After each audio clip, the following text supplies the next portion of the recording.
Hello comic book fans, here's Earl Grey. Today I want to talk about this huge, or rather thick book, round about 1200 pages thick, Batman and Robin, the Omnibus. Written by Peter J. Tomasi and drawn by Patrick Gleason, who did this amazing cover. And overall this book here looks very awesome in my opinion, especially because they skipped for once the black cardboard cover and went for the full color cover here, and that's really nice. Even the inside covers are nice to look at. And we get a table of contents with the names of the particular issues, of the stories within. So it's easier to pick one particular story in this thick tome. This is quite important, I think, because else you get a bit lost. It's almost impossible, I think, to read this all in one sitting. I've needed 2 or 3 weeks, maybe, and I'll tell you later on why. But maybe first, before we go to the actual content, short word about the binding, which is good, I think. Soon binding, but quite tight, so the inner spine doesn't really move up a lot, so we get gutter loss at some places. There are not too many double page spreads, so it's not that bad, but it could have been better. This thing here is, I think, nothing too important. So first, to talk about the art, I think, is maybe the easiest way to start it, and the art is amazing. Very fitting for the title, and Gleason did more than 80, maybe even 90% of the art within this book here, and together with inker Mick Gray. It really leaves nothing to wish for, I think. This applies for the colors as well, for the most part, even though there were some different colorists involved here. John Kalish, Alan Pasalacqua, even Dave Stewart was involved at some places, but it feels really homogeneous, and yeah, this book delivers a lot of really good art. But what makes this book really shine, not in every issue, I have to admit, but in some places, that's the writing of Peter J. Tomasi, and he's really good in writing realistic dialogue, especially when the Bat family can come together and have a little downtime. The old Robins and the new Robin, Damien. These parts feel really real and yeah, relatable, and you get a good sense for the characters of all these different men, including Alfred, of course. And the night patrol, the night shifts with Bruce and Damien, where they have a little banter, and that made me laugh quite sometimes. So it's really poignant, and if you have kids of your own, you know that Peter J. Tomasi knew what he's writing about, I think. So I've enjoyed this part a lot and thought this book here is one of the best Bat books I've ever read. But my enthusiasm for this book here left pretty precisely when Damien left the building, when he died, unfortunately, in that other run, Batman Incorporated, written by Grant Morrison, of course. So we don't even see how Robin dies. I have this in another omnibus, so it's not a big problem for me, but the reading experience here in this book, with this book here, got interrupted in a way, and so even that wouldn't have been a big problem for me if this book here would have been ended right there, with the silent issue, which is really had a lot of oomph if you liked Damien.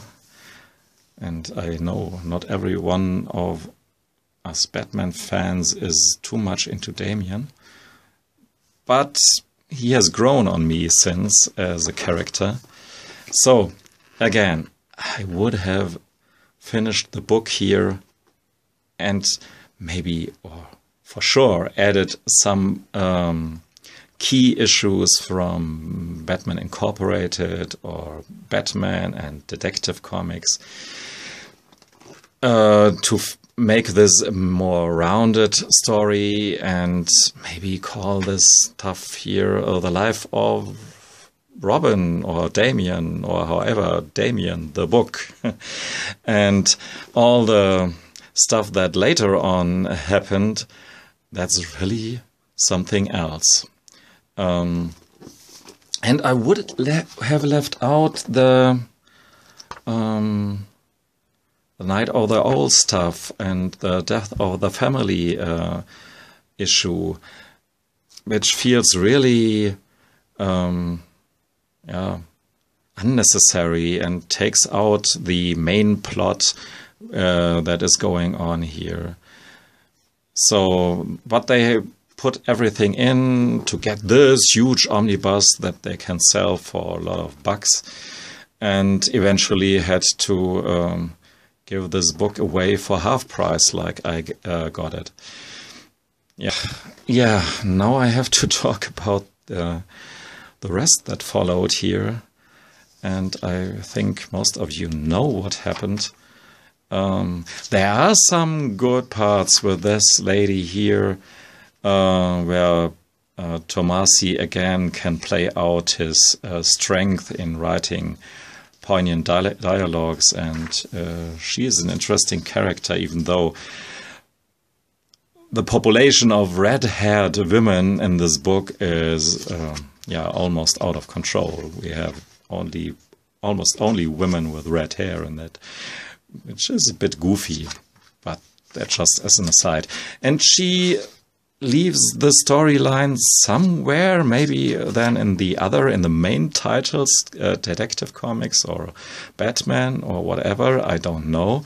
But the breaks between issue and issue got bigger and bigger towards the end. Maybe that this was just my experience with this book. And even though I do like this Frankenstein guy here, of course, but that he's included here is an indication that the following issues got weirder and more supernatural all the time. Yeah, because as you all know, spoiler, that's crazy and weird. And I do like the weirdness of it, but not in a Batman book necessarily.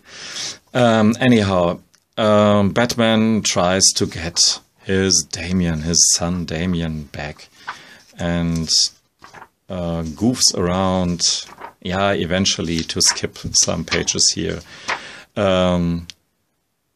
with the Lazarus Pit and stuff like that, and Ra's al Ghul has some word to say in the meantime about it, and there's the Justice League and superheroes flying around, but I read Batman because he hasn't any superpowers. Batman is the strong character because he hasn't superpowers.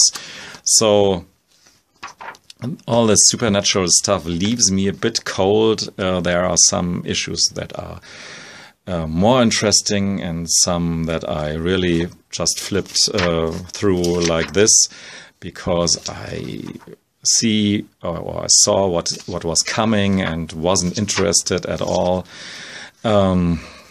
It took a good part of my lifetime anyway to read all the stuff here, and sometimes I really got angry because clearly it wasn't the fault of the creators, Tomasi and Gleason, but story-wise it's really all over the place towards the end.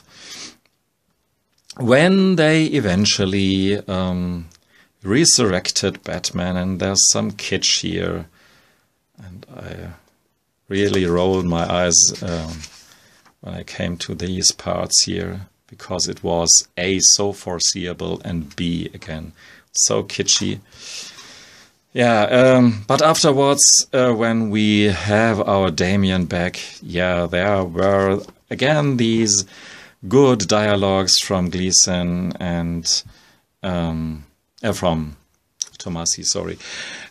And there were some pages and panels that I really did enjoy. And the annual stories here done by other creators were fun as well. So in the end, there is some interesting stuff. But overall, less would have been clearly better. As it was clearly not a good idea to resurrect Damian.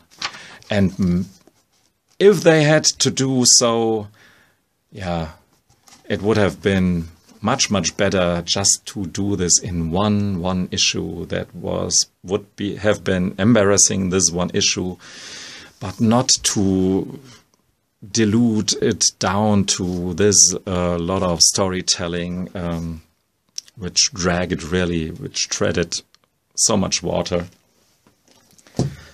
Oh, this sounds angry. Maybe I'm just that angry because it's pretty late now and I want to do this video. As you can tell, my English is even worse than in my other videos, but I will upload this stuff here. And thank you for bearing with me, and thanks for listening and watching. Goodbye.